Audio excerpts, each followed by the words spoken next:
Ini seperti kita menggali mata air, ya, sumur yang tidak pernah kering, ya, selalu mengalirkan air, selalu mengalirkan keteladanan. Ada aja hal baru yang bisa kita teladan. Dan keteladanan itu terus saja dari berbagai aspek kehidupan. Ya, bukan hanya bagaimana mereka memimpin negara, bagaimana mereka mengatur pasukan perang, ya, seperti Abu Bakar Siddiq itu, ya, walaupun dia berada di Madinah, tapi dia bisa mengatur pasukan perang yang luar biasa. Ya, tapi bicara tentang kezuhudan, bicara tentang kedermawanan, bicara bahkan tentang bagaimana mereka membina keluarga. Ya, sosok Umar bin Khattab itu bukan hanya seorang yang adil, bukan hanya seorang yang disegani karena keberaniannya, bukan hanya sebagai seorang yang sederhana dalam kehidupannya, tapi ternyata beliau adalah seorang ayah yang luar biasa, ya, sebagai cerminan kita dalam mendidik anak-anak atau mendidik keluarga, ya. Nah, karenanya barangkali fokus kita atau fokus kajian kita pada malam hari ini lebih kepada kepemimpinan mereka, ya, dan capaian-capaian dakwah yang mereka gapai pada masa kekhalifahan masing-masing, ya. Nanti kita akan sisakan waktu yang cukup, ya, untuk diskusi memperdalam. Barangkali ada yang tertinggal dari apa yang saya sampaikan, ya, ada yang perlu diperdalam. Nah, kita luangkan waktu yang cukup banyak insya Allah nantinya. Oke, baik.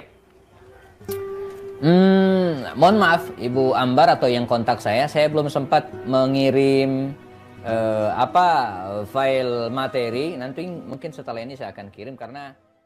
Hai teman-teman semua, kita dari kelompok 2 Islam dan Dinamika Politik Universitas Bakri angkatan 2021. Di sini kita akan menjelaskan beberapa sejarah mengenai sistem pemerintahan di masa era kepemimpinan Khulafaur Rasyidin. Selamat menyaksikan masa kepemimpinan Khulafaur Rasyidin yang mana dipimpin oleh keempat khalifah pertama, yaitu ada Abu Bakar As-Siddiq, Umar bin Khattab, Utsman bin Affan, serta Ali bin Abi Thalib. Mereka menjabat dari 632 Masehi hingga tahun 661 Masehi, yang merupakan periode penting dalam sejarah Islam. Di bawah kepemimpinan mereka, perjuangan Rasulullah dalam berdakwah di awal kemunculan Islam dilanjutkannya oleh mereka hingga mereka menjangkau wilayah yang lebih luas lagi. Khulafaur Rasyidin ini sebelumnya itu adalah sebutan bagi keempat pemimpin Islam setelah wafatnya Nabi Muhammad SAW. Mereka ini yaitu adalah Abu Bakar As-Siddiq sebagai Khulafaur Rasyidin yang pertama, lalu ada Umar bin Khattab sebagai Khulafaur Rasyidin yang kedua, lalu selanjutnya ada Utsman bin Affan sebagai Khulafaur Rasyidin yang ketiga, serta Khulafaur Rasyidin yang keempat ada Ali bin Abi Thalib. Dan di setiap keempat pemimpin tersebut memiliki peran dan kontribusi yang signifikan pada sejarah Islam. Masa kepemimpinan mereka dianggap juga sebagai periode penting dalam sejarah Islam karena telah menandai peningkatan ekspansi dan perkembangan Islam pada masa itu. Dan tentu saja dalam keempat Khulafaur Rasyidin tersebut memiliki perbedaan di setiap gaya kepemimpinannya, yaitu seperti Abu Bakar As-Siddiq contohnya. Beliau membangun fondasi kesatuan dan dakwah. Sedangkan Umar bin Khattab telah mengekspansi dan mereformasi Islam. Lalu pada Utsman bin Affan, beliau melakukan kompilasi terhadap Al-Quran dan mengekspansi wilayah agar lebih luas lagi. Dan yang terakhir, pada kepemimpinan Ali bin Abi Thalib, beliau mengefisiensi pemerintahan serta mengembangkan pembangunan pada ilmu.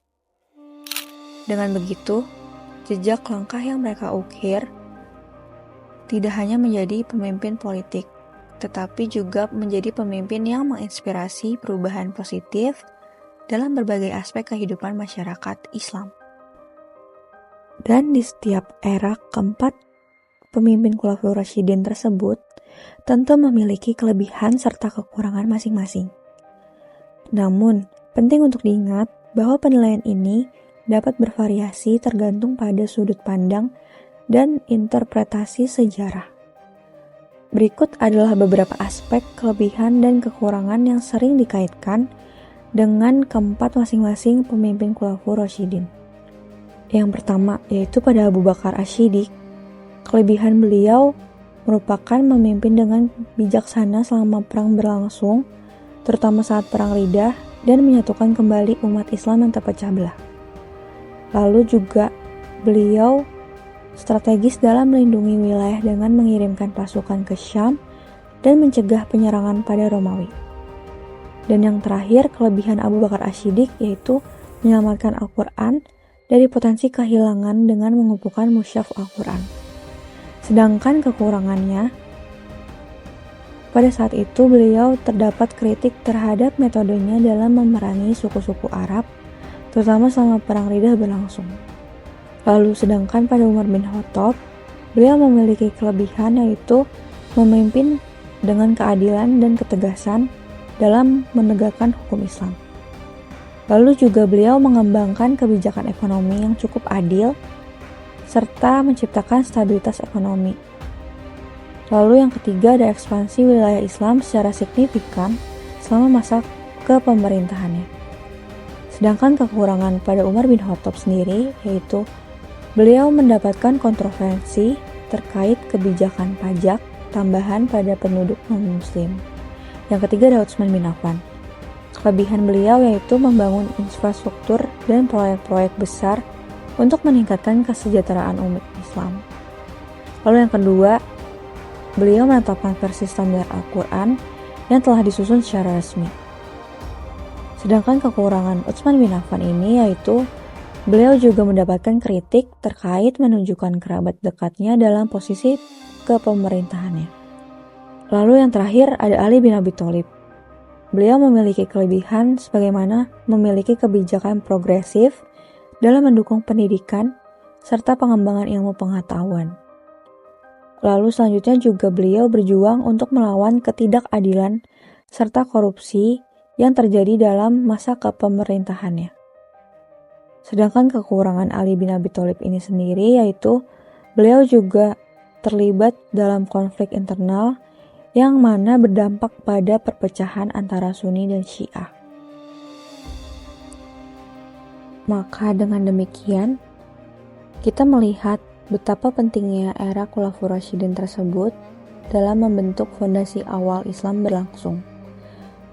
Kepemimpinan mereka yang diilhami oleh prinsip-prinsip agama Islam, keteladanan, serta integritas yang menciptakan periode yang tidak terlupakan.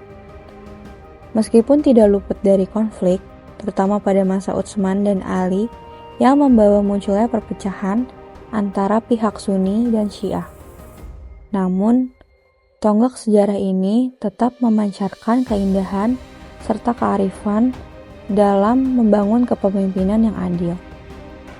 Konflik tersebut bagaimanapun juga telah memberikan wawasan yang mendalam mengenai evolusi politik dan sosial dalam perjalanan awal umat Islam berlangsung. Untuk itu, mari terus menggali hikmah dan inspirasi dari masa lalu, serta menjadikan cerita Khulafaur Rasyidin ini sebagai pemandu langkah-langkah kita di masa depan nantinya. Sekian dari kelompok 2, apabila ada kesalahan dan kekurangan mohon dimaklumi.